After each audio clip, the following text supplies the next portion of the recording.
Indrajit study point में आप सभी का स्वागत है। हम पढ़ रहे हैं एनसीईआरटी क्लास 10 अध्याय 2 वन्य एवं वन्य जीव संसाधन भाग 3, जिसमें हम पढ़ते हैं यहां से वन और वन्य जीवन। चलिए सबसे पहले मैं ये बता देता हूं, क्या आप जानते हैं कि भारत की आधे से अधिक प्राकृतिक वन लगभग खत्म हो चुके हैं। पहले बहुत ज्यादा थे, अब खत्म हो चुके हैं। 1/3 जलमग्न भूमि सूख गए हैं। 1/3 जो जंगल है वो सूख गया है, मतलब करीबन 25% जंगल जो था सूख गया है। 70% धरातलीय जल क्षेत्र वाटर बॉडीज प्रदूषण है, मतलब 70% तक प्रदूषित है। 40% मैंग्रोव क्षेत्र लुप्त हो चुके हैं, जैसे ऐसा प्रजाति जो खत्म हो चुका है। और जंगली जानवरों के शिकार और व्यापार तथा वाणिज्य की दृष्टि से कीमती पेड़ पौधों की कटाई के कारण, जैसे में चंदन का पेड़, हजारों वनस्पति और वन्य जीव संसाधन जातियां लुप्त होने के कगार पर पहुंच गई है। ऐसा पेड़ का नाम बताइए जो लुप्त हो गया है। दालचीनी मतलब है कम है। चंदन, लाल चंदन ये गैर कानूनी है अगर कानून के हिसाब से नहीं बनाया जाए तो। पुष्पा भाई में सब देखे हैं ना। वनों और वन्य जीवन का विनाश मात्र जीव विज्ञान का विषय ही नहीं है। केवल जीव विज्ञान का विषय मात्र मत समझो जंगल के जीवन और जंगलों को। जैसे संसाधनों का विनाश संस्कृति विविधता के विनाश से जुड़ा हुआ है, जीव विनाश के कारण कई मूल्य जातियों और वनों पर आधारित समुदाय निर्धन होते जा रहे थे। मतलब यहाँ पर है जैव विनाश, जंगलों का चाहे जंगली जानवर का जो विनाश चालू हुआ, जिसके वजह से कितने प्रकार के जैविक और जीवन जाति खत्म हो गया।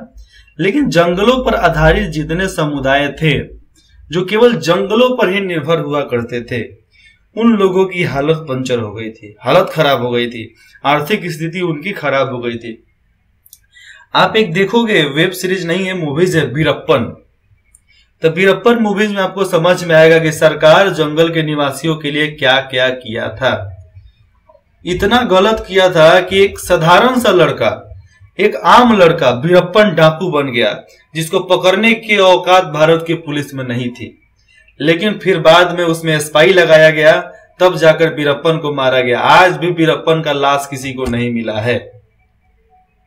मिला है कि नहीं मिला है इसकी जानकारी भी आज तक पुलिस किसी को नहीं दी है।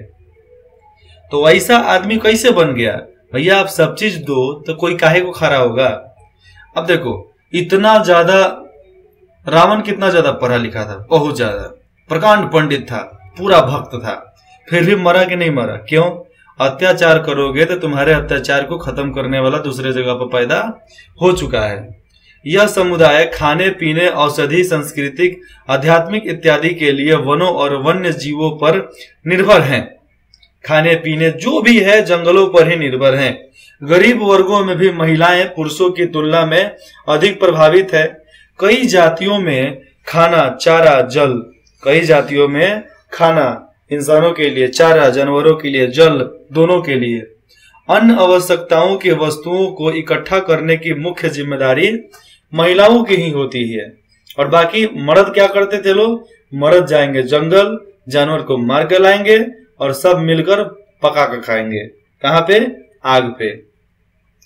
जैसे ही इन संसाधनों की कमी होते जा रही थी, महिलाओं पर कार्यभार बढ़ता जा रहा था। जैसे संसाधन की कमी, महिलाओं पर कार्यभार बढ़ जाता था। और कई बार तो उनको संसाधन इकट्ठा करने के लिए 10 किलोमीटर से भी अधिक पैदल चलना पड़ता है। मतलब केवल संसाधन के लिए 10 किलोमीटर चलना पड़ता था। आज की औरतों को बोल दो ना 4 किलोमीटर पैदल जाने के लिए, सांस नहीं अटक गया तो भाई कुछ भी बोलो। कोई भी हो, कोई भी लड़की को भी बोलो कि चल इतना दूर पैदल चलना है, उनका एकदम हालत खराब हो जाएगा। पैदल हम लोग को भी छोटे जब थे लोग, पापा बोलते थे अरे 2 किलोमीटर तो जंक्शन हिले है, मतलब छपरा जंक्शन, वहां से हम लोग गांव जाते थे। 2 किलोमीटर तो है ही, हम लोग 2 किलोमीटर को पहाड़ बना देते थे। आज 2 किलोमीटर कब जाकर टहल कर कब चले आते हैं, समझ में नहीं आता है। क्यों? क्योंकि पहले बोरिंग लगता था, आज इंटरेस्ट लगता है, इंटरेस्टिंग लगता है, इसलिए मजा आता है। इससे उन्हें गंभीर स्वास्थ्य समस्याएं झेलनी पड़ती है। देखो आज के डॉक्टर क्या बोलते हैं कि आप टहलो, आपकी समस्याएं खत्म। पहले के डॉक्टर बोला करते थे कि आप मत टहलो, आपका स्वास्थ्य खराब हो रहा है।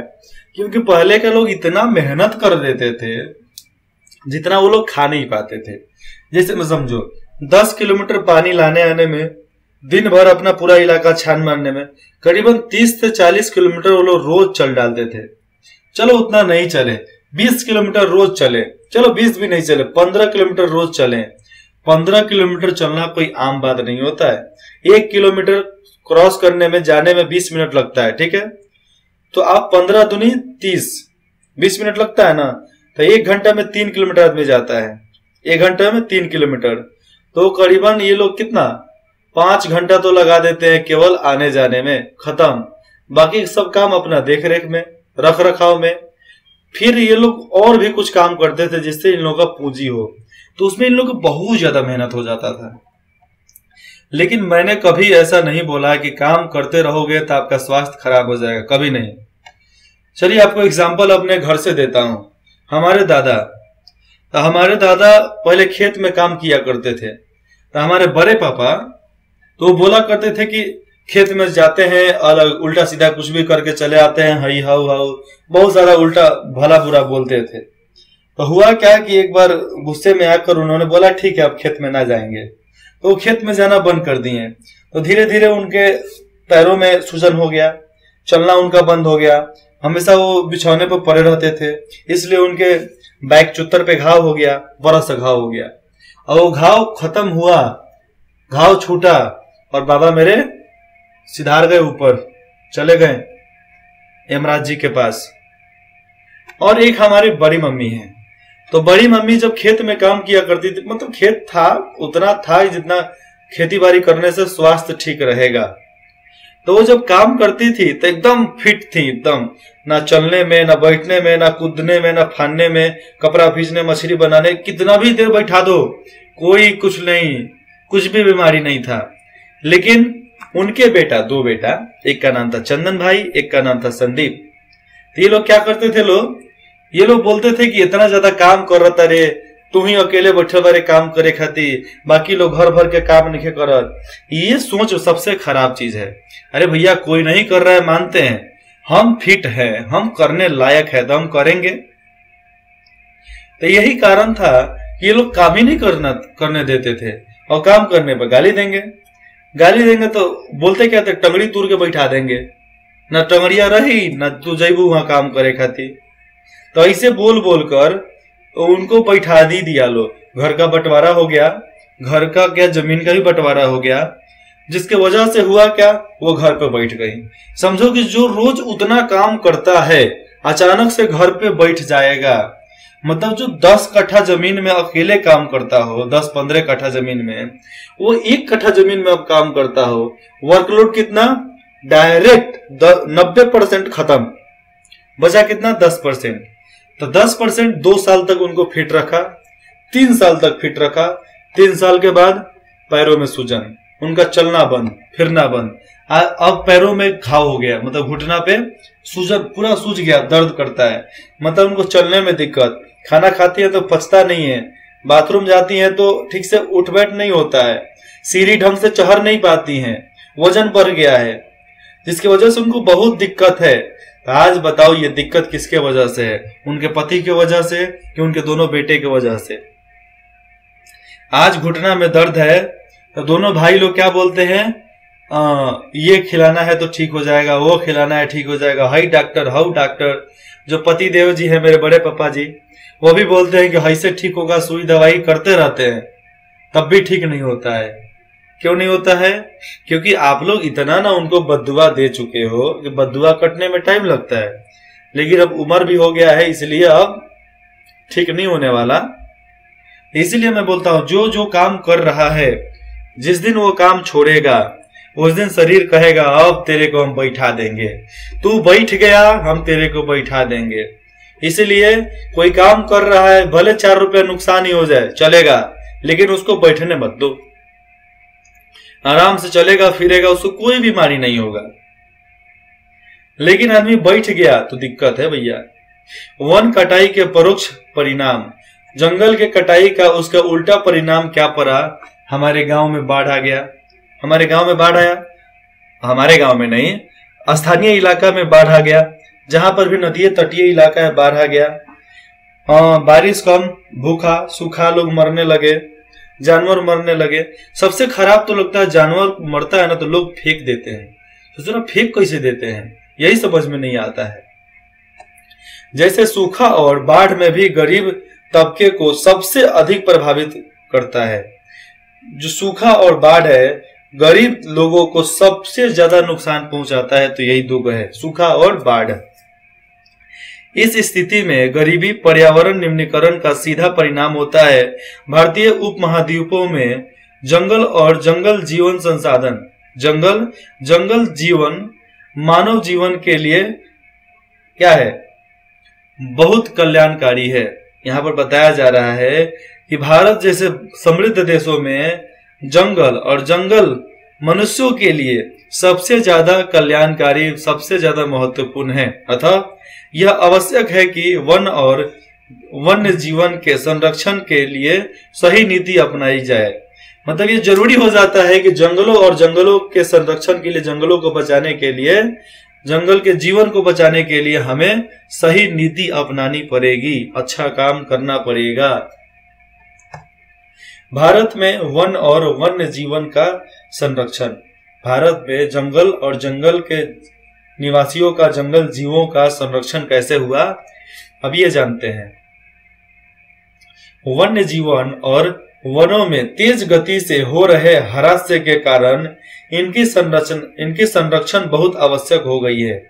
मतलब यहाँ बताया जा रहा है कि जंगल के जीवन और जंगलों का तेज तरीके से जो विनाश चालू है उसको बचाने के लिए आवश्यक भूमिका निभानी पड़ेगी। परंतु हमें वनों और वन्य जीवन का संरक्षण करना आवश्यक क्यों है? हमको जंगलों को बचाना क्यों जरूरी है? हमको जानवरों को बचाना क्यों जरूरी है? तो मैं बताता हूं पहले, उसके बाद से बुक का बताता हूं। बचाना इसलिए जरूरी है कि अगर जंगल नहीं, बारिश नहीं, जंगल नहीं, जानवर नहीं, जानवर नहीं, इंसान नहीं, काम खत्म। संरक्षण से पारिस्थितिक विविधता बन सकती है। मतलब बहुत सारा ऐसा गतिविधि बन जाएगा जिससे लोग डरेंगे, बचेगा हमारा संसाधन तथा हमारे जीवन साध्य संसाधन जल, वायु, मृदा बने रहेंगे, बचे रहेंगे, बने भी रहेंगे और बचे भी रहेंगे।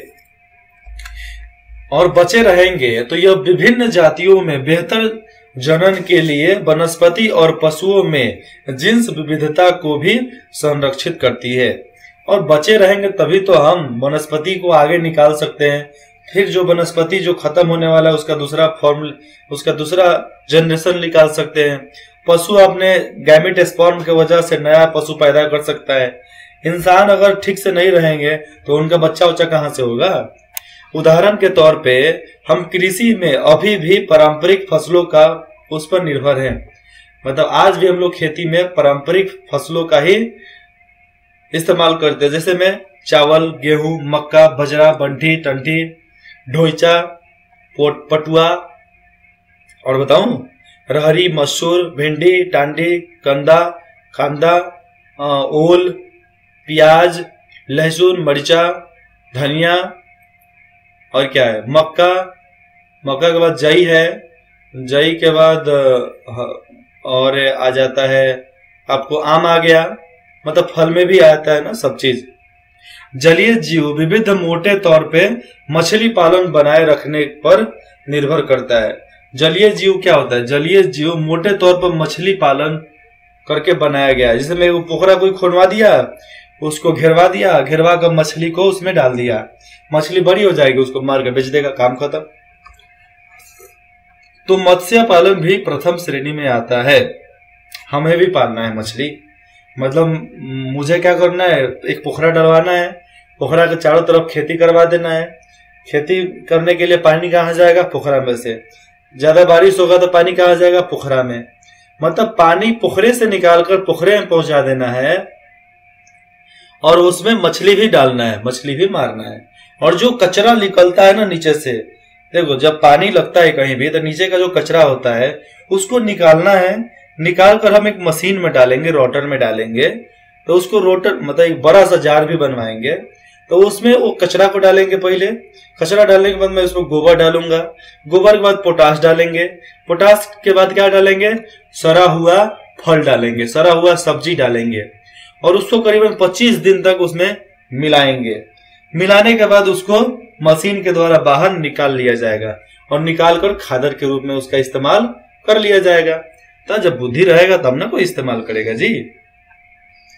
1960 और 1970 के दशक के दौरान पर्यावरण संरक्षण ने राष्ट्रीय वन्य जीवन सुरक्षा कार्यक्रम की पुरजोर मांग की है।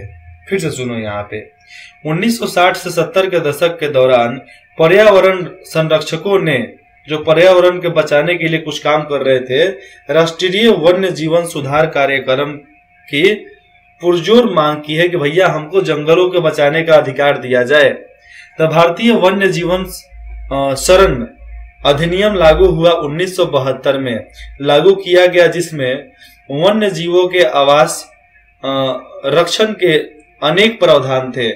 जंगली जानवरों और जो पौधे हैं उनको बचाने के लिए बहुत ज्यादा प्रावधान उसमें किया गया। सारे भारत में रक्षित जातियों की सूची भी प्रकाशित की गई कि इतना जातियों का रक्षा करना जरूरी है।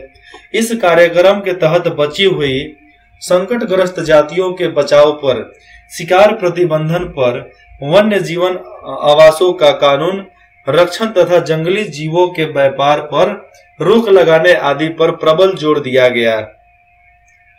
फिर यहाँ पर ऐसा प्रस्ताव था जिसके वजह से संकटग्रस्त जो जानवर हुआ करते थे उनको बचाओ, शिकार जो कर रहे हैं उनको अरेस्ट करो, उनको गिरफ्तार करके जेल में डालो, शिकार पर रोक लग गया।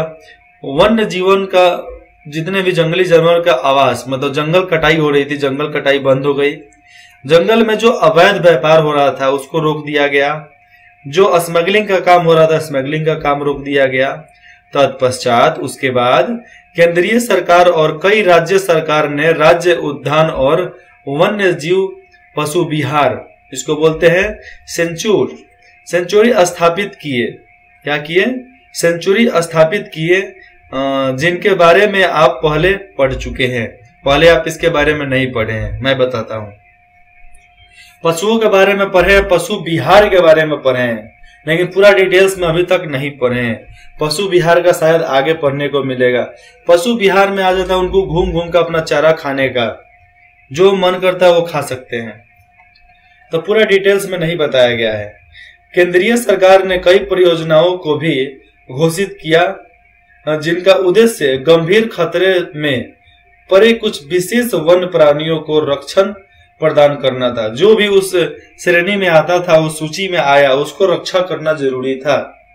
इन प्राणियों में बाघ, एक सींग वाला गेंडा, मैंने तो फिल्म में देखा था भैया, अब तो सही में है, एक सींग वाला गेंडा, वो सींग वाला जो आगे से निकला रहता है ना, पनिया में रहता है सब, चाहे वो सब दलदलिया जगह में जो होता है वो, तो उनको रक्षा करना जरूरी था। उनकी जरूरत थी कि हम रक्षा करें, तभी हमारा जंगली जीवन बचा रहेगा।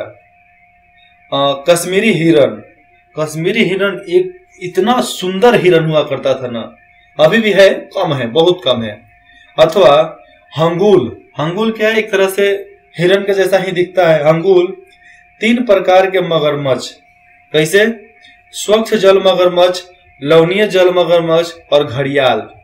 आपको मैं सबका मतलब बताता हूं। स्वच्छ जल, शुद्ध पानी में रहने वाले मगरमच्छ, और खारे पानी में रहने वाले, समुद्र में रहने वाले मगरमच्छ। तो समुद्र में रहने वाले मगरमच्छ कहाँ रहते थे? समुद्र का तट कहीं जंगल से जुड़ा हुआ है वहां पे। घड़ियाल कहाँ रहते हैं? घड़ियाल आपको डैम में मिल जाएंगे। घड़ियाल, ये देख लो सींग वाला गेंडा कैसा है, अच्छा दिख रहा है ना? एक सींग वाला गेंडा यही है। और यहाँ पर हिरन है। मैं आगे बताता हूं। एशियाई शेर को भी बचाने के लिए बहुत काम किया गया और अन्य प्राणी शामिल हैं।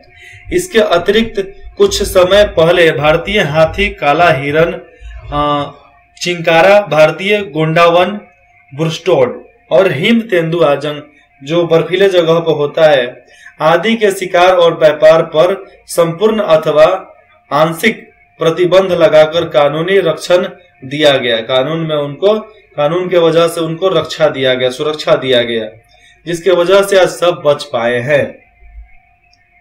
यही आप देखो ना, यहाँ पर चित्र तो उतना नहीं दिख रहा है, शायद ऊपर एक चित्र था, मैं आपको दिखाता हूँ। ये देखो, ये आदिवासी लड़कियां किस तरह काम कर रही हैं। लड़कियां हैं कि औरतें हैं समझ में नहीं आ रहा है, तो लड़कियां भी होंगी, लड़की के बाद है ना औरत कोई बनता है जी। तो ये सब देखो कहां पर क्या कर रहे हैं। शांति घाटी के मुख्यालय नरसिंह में आदिवासी युवतियां बांस क्या कर रहे हैं, बांस की पौधे लगा रहे हैं। ये बांस की पौधे लगाई जा रही है। उसके बाद इधर कुछ ले जा रहे हैं लोग, ये सूखी पत्तियों को इकट्ठा करके ले जाते हुए आदिवासी महिलाएं जंगलों से ले जाती थी जलावन के लिए, और इधर ये लोग कुछ ना कुछ बेच रहे हैं। जंगली फल हुआ करते हैं ये लोग, बहुत टेस्टी होता है, लेकिन ये फायदेमंद भी होता है। जंगल क्षेत्र में जाओ ना तो ये सब खरीद कर जरूर खाओ, है कि एकदम मजा आ जाता है खाने के बाद, शरीर में एक अलग सी ताजगी होती है। आप देखो यही गेंडा यहाँ पानी में है, कैसा दिख रहा है, एकदम पूरा गंदा दिख रहा है ना। वाटर पार्क में चल जाओ, चाहे किसी भी जू में चल जाओ, ऐसा नहीं दिखेगा। और आप हिरन, यहाँ पर कितना पीला पीला हिरन दिख रहा है, क्योंकि घास पर है सब। यही आप चिड़ियाघर में चल जाओ तो चिड़ियाघर में हिरन कलिया कलिया दिखेगा, सब एकदम गंदा मैला सब हिरन दिखता है, कोई साफ करने वाला भी नहीं है। वहां पर कोई मशीन भी नहीं लगाया कि कोई जाकर साफ करवा सकता अपने आप को। आगे है बाघ परियोजना। बाघ को बचाने के लिए कुछ कार्य किया गया था। वन्य जीवन संरक्षण में बाघ, टाइगर एक महत्वपूर्ण जंगली जाति है जिसको बचाना जरूरी था। 1973 में अधिकारियों ने पाया कि देश में 20वीं शताब्दी के आरंभ में बाघों की संख्या अनुमानित संख्या 55,000 से घटकर 1,827 रह गई है। बाघों को मारकर उनको व्यापार के लिए चोरी करना, आवासीय स्थानों का सिकुड़ना और भोजन के लिए आवश्यक जंगली उपजातियों की संख्या कम होना और जनसंख्या में वृद्धि बाघों की घटती संख्या के मुख्य कारण थे। जंगलों में क्या चीज का, बाघों को मारा जाता था, उसको बचाने का। जंगलों में ये लोग चाहते थे कि बाघ को बढ़ाया जाए, वृद्धि हो उसकी। इसके लिए बहुत सारा यहाँ पर प्रावधान लाया गया, कानून बनाया गया। देखो, मुर्गा का कोई मांस खाता है तो बोलता है कि लेग पीस खाना चाहिए, घुटना बढ़िया होगा।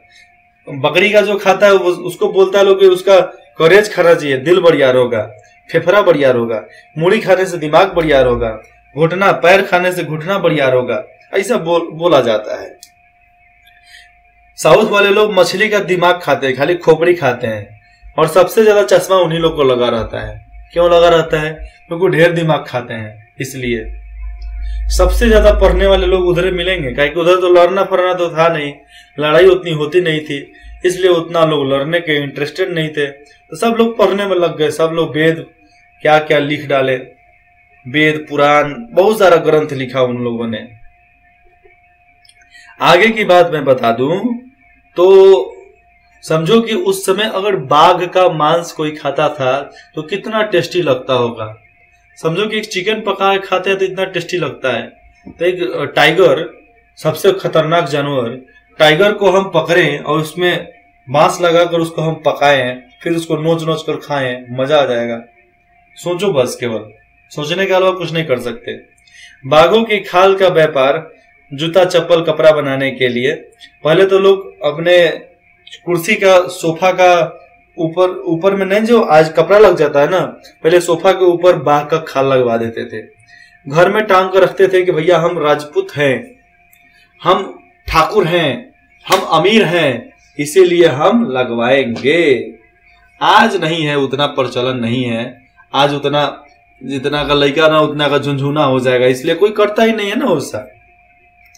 तो खाल उतना बिकता नहीं। अब जानवर को मारना भी गैर कानूनी है, मारोगे तो जाओगे 15 साल के लिए जेल में, 10 साल के लिए ज्यादा से ज्यादा, कम से कम 10, ज्यादा से ज्यादा 15। और उनकी हड्डियों का एशियाई देशों में परंपरागत औषधि में प्रयोग के कारण यह जाति विलुप्त होने के कगार पर पहुंच गई है। बाघ के हड्डी को पीसकर जो दवा बनता था उसका काम होता क्या था, हड्डियों को, इंसानी हड्डियों को मजबूत बनाना, इसलिए उसको मारा जाता था। लेकिन इंसान मरे, जानवर नहीं मरना चाहिए। चूंकि भारत और नेपाल दुनिया के 2/3 भागों को आवास उपलब्ध कराते हैं, मतलब सबसे ज्यादा बाघ है तो हिंदुस्तान और नेपाल में, अतः ये देश ही शिकार, चोरी और गैर कानूनी व्यापार करने वाले के मुख्य निशाने पर हैं। यहाँ पर फिर से सुनो, अतः ये देश ही शिकार, चोरी और गैर कानूनी व्यापार करने के लिए मुख्य निशाने पर आते हैं। सबसे ज्यादा गैर कानूनी काम भारत और नेपाल में ही होता है। उसके बाद देख लो, चोरी भी सबसे ज्यादा यहीं पर होती है। बाकी जगह चोरी करोगे हथवे काट देगा सब। व्यापार भी जानवरों का सबसे ज्यादा यहीं पर हुआ है। जौनो आया है, जौनो बाघ को मार कर गया है। एक अंग्रेज था, करीबन एक दिन में 8000 बाघ को मर ले था। कितना? बाघ को नहीं, सारे जानवर को मिलाकर 8000 जानवर को मारा था। और जानवर को बुलाने का काम किसका था? वहां के स्थानीय लोगों का। स्थानीय लोग अगर बाघ को नहीं बुलाते थे तो स्थानीय लोगों के परिवार को मार दिया जाता था, जो जंगल के आदिवासी हुआ करते थे। अपना जान बचाने के लिए तो लोग क्या से क्या नहीं कर सकते थे। बहुत कुछ किया है लोगों ने। आज भी बंदूक रख दिया जाए सिर पे, बोला जाए कि मंदिर तोड़ दो, मस्जिद तोड़ दो, तो मुसलमान का तो पता नहीं, लेकिन हिंदू मंदिर जरूर तोड़ देगा। किसी भी बड़े बाबूजी का लड़का जो होता है ना, अमीर लड़का, उसके सिर पर गन रखो, बंदूक रखो, AK-47 रखो, चाहे पिस्टल रखो, बोलो कि अपने घर में किसी को फोन कर गाली दे, वो फोन करेगा, गाली भी देगा। डर है भैया, डर है। लेकिन यही आप गरीब के बच्चे को उठाइए, उसके खोपड़ी पर बंदूक रखिए और बोलिए कि अपने परिवार वालों को गाली दो, वो तो सबसे पहले आपसे बंदूक छीनेगा, फिर आपको कूटेगा, फिर आपको लतियाएगा, फिर आपको बांधेगा, बांध कर फिर मारेगा, फिर उसके बाद आपके परिवार को फोन करेगा, उसके बाद आपको क्या करेगा? मारवो करेगा फिर से, तब छोड़ेगा। तो गांव के और गरीब लड़का से कभी नहीं उलझाना चाहिए, कि शहरी लड़के से गांव का लड़का बहुत मजबूत होता है सब, क्योंकि खेती बाड़ी करना रहता है ना। प्रोजेक्ट टाइगर का मतलब था टाइगर को बचाना। विश्व के बेहतरीन वन्य जीव परियोजनाओं में से एक और उनकी शुरुआती 1900 कब हुआ था? इसकी शुरुआत 1973 में हुआ था, प्रोजेक्ट टाइगर। अब गांव के लड़के मजबूत होते हैं, इसका मतलब थोड़े है कि शहर के लड़के कमजोर हो जाएंगे। काय कमजोर हो जाएंगे भैया? का वो भी तो गाय का दूध पीते थे, वो भी तो घड़े का खाना खाते थे ना। बात है कि जो घर में बैठ कर रहा वो ज्यादा ताकतवर नहीं होता है, लेकिन जो समाज में रहता है, जो आपको खेतों में काम करता है, वो ज्यादा मजबूत होता है। गांव पर भी कुछ आलसी लोग हैं जो एकदम लल्ले पुल्ले हैं, एकदम पतले चितले। बाघ संरक्षण मात्र एक संकटग्रस्त जाति को बचाने का प्रयास नहीं है।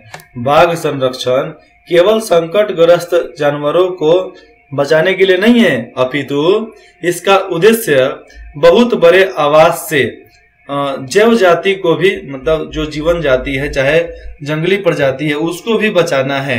उत्तराखंड में कॉर्बेट राष्ट्रीय उद्यान, पश्चिम बंगाल में सुंदरवन राष्ट्रीय उद्यान, मध्य प्रदेश में बांधवगढ़ राष्ट्रीय उद्यान, राजस्थान में सिरका वन्य जीव पशु विहार। वहां पर लोगों को जाली में, मतलब ट्रक नहीं, पिकअप जैसा होता है गाड़ी, उसमें जाली में बंद करके लोगों को ले जाते हैं। मतलब वहां पर खुला रहता है एकदम, पूरा जानवर सब खुला है, बंद हो। चिड़ियाघर कैसे नहीं कि उसमें जानवर अंदर बंद हो, कुछ नहीं, एकदम जंगल में सब फ्री में घूम रहे हैं। आपको जाना है सेफ्टी में जाओ, नहीं तो आपको तो खैबे करेंगे। सेफ्टी में जाओगे तो ठीक है, नहीं तो आपको तो रात का डिनर बनाइए लेगा सब। हड्डी वड्डी मिल जाएगा, हड्डी नहीं खाता है। असम में मानस बाघ रिजर्व और केरल में पेरियर बाघ रिजर्व। भारत में बाघ संरक्षण परियोजनाओं के कारण इन सारे जगहों को संरक्षित कर दिया गया जिसमें बाघ को बचाया जा सकता है। हिरण का जान गए आप। आजकल संरक्षण परियोजना जैव विविधता पर केंद्रित होती है। जैसा जौन सा जीवन खतरे में है उसको बचाने के लिए संरक्षण की जाती है कि भैया इसको आगे करो, बचाओ, इसको कम मत करने दो, कम होने ही मत दो। संरक्षण के विभिन्न तरीकों की गणन से खोज की जा रही है, मतलब गिन कर उसकी खोज की जा रही है कौन प्रजाति कितना है। समझो कि एक शेर को इधर गिने और उधर जा रहे तले घूम कर फिर चला गया, तो उसी शेरवा को हम फिर गिन लेंगे। फिर गए, फिर एक और दिख रहा है, उसी को फिर गिन लेंगे। तो वैसे कंफ्यूजन भी हो जाता है। जरूरी नहीं है कि उतना ही है। डाटा में जितना मिल जाए, सरकारी डाटा में जितना मिले, कागज में मिले, उतना ही शेर हो। कम भी हो सकते हैं, ज्यादा भी हो सकते हैं। संरक्षण नियोजन में कीटों को भी महत्वपूर्ण महत्व मिल रहा है। संरक्षण नियोजन जब चालू हुआ तो छोटे छोटे पतंगों को भी बचाया जाता है। एक का नाम मैं बताऊं, कौन सा छोटा सा जीव को बचाया जाता है, तो देख लो आप। सांप का जहर, बिच्छू का जहर, उसको लोग बचा कर रखते हैं। काहे, किसी को काटेगा तो उसको हम देंगे। किंग कोबरा का जहर का इस्तेमाल किया जाता है, किस लिए? सांप काटता है तो उसको दिया जाता है, आदमी ना मरे, बच जाए।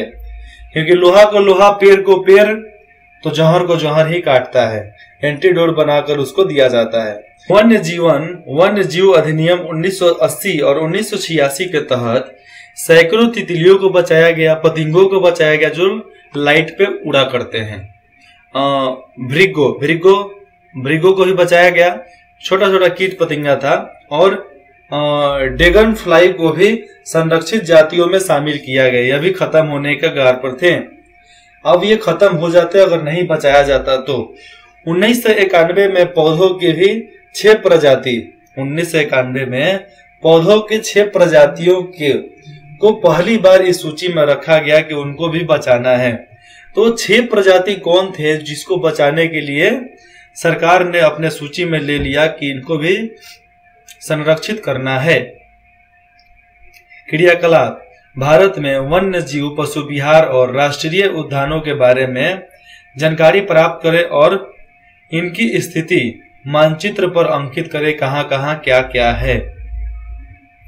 इसके अगले भाग में हम पढ़ेंगे वन्य जीव संसाधनों के प्रकार और वितरण, मतलब जंगल के जीव संसाधन के प्रकार का उनका अलग अलग तरीके से बंटवारा कैसे होता है, इसके बारे में।